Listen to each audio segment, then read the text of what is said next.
Okay, Megavanan everyone, and welcome to my review for Daredevil Born Again. I want to make this pretty brief because I'm in pain again. It wasn't so bad when I was doing my kind of like comparison to JRPGs to Western RPGs. It was just very little, but now it's gotten worse, I'll say. So I want to make this quick and go to sleep. So my review for Born Again,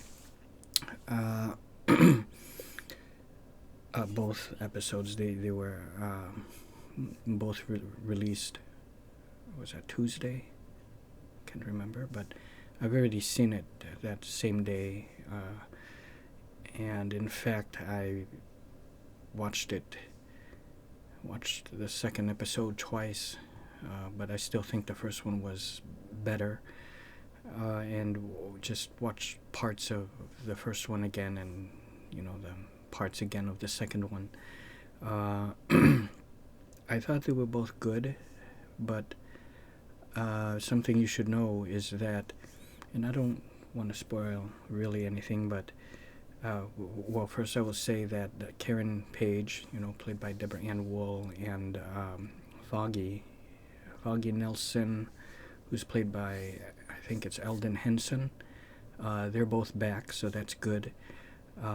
There were a couple, or I think maybe even a few different directors. I came across this article, but I don't remember everything I read, and I'm just trying to remember it. But basically, when they first started filming, there were two different directors, and I guess they didn't like the way it was going, so Disney didn't like it, so they fired those two and brought in the Netflix director, whoever he was. I don't remember their names or anything. Scars the Pand or something like that was one of the the other directors, the one that got fired, and there was some other guy, and 6 were already recorded, were filmed, and then when the original Netflix director came back, he just had 3 more to do. So since much of it was done, he just had to make a few changes. They didn't want to reshoot everything because it would cost money. So those 3 episodes from the original Netflix director and the other 6, they're going to feel a little bit different. So this first episode is by the original Netflix director, so the second episode was not, I'll say. Karen Page is only in it for 3 episodes, and it's those 3 that the Netflix director did.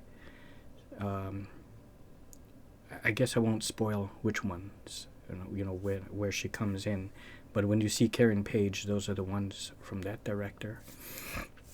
It will be much later though, so that's the reason why they're going to use her more, like normally in season 2, and I'll stop right there on that. I will not spoil anything just in case people didn't see it.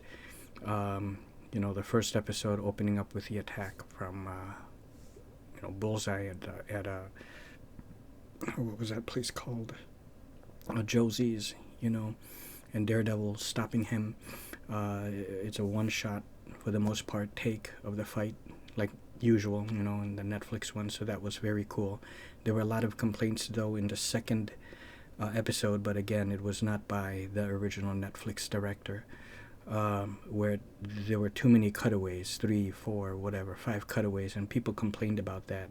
It was at the very end, it was like in the kitchen, living room area, but I felt that was not really so much a fight scene, more of just like him, Daredevil, or rather Matt, going into a rage and doing his thing.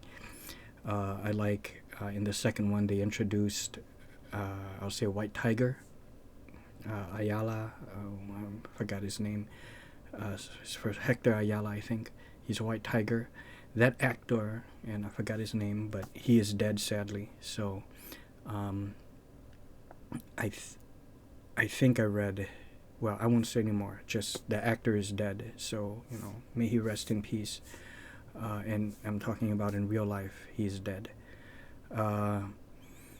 And that one second episode mostly focused on, Matt Murdock taking the case because something happens where he has to defend him, okay? And Fisk, of course, is back. He returns. You see him. He gets elected mayor in the first episode, and I thought that, and there's only one meeting so far in the first episode between Matt and Fisk, where they talk in a diner. And there's like some tension you can see. One odd thing I found was, they're always focusing on Kingpin's hands, always moving like this. I don't know. They're trying to show maybe is this like a new thing or a nervous tick, or he's just something's weird with him now. I don't know. But and what was another thing I have to say? I don't want to make it too long. So overall, I'll just say I liked it. Just still not as good as the Netflix stuff. And that's it. And I think my score for both of them total. Well, let me do it individually. Okay, fine. First episode, I think I would give it like, let's say 7.5. And then for the second episode, I'll give it like, I don't know, let's say a 6.75. Okay, and that's out of 10.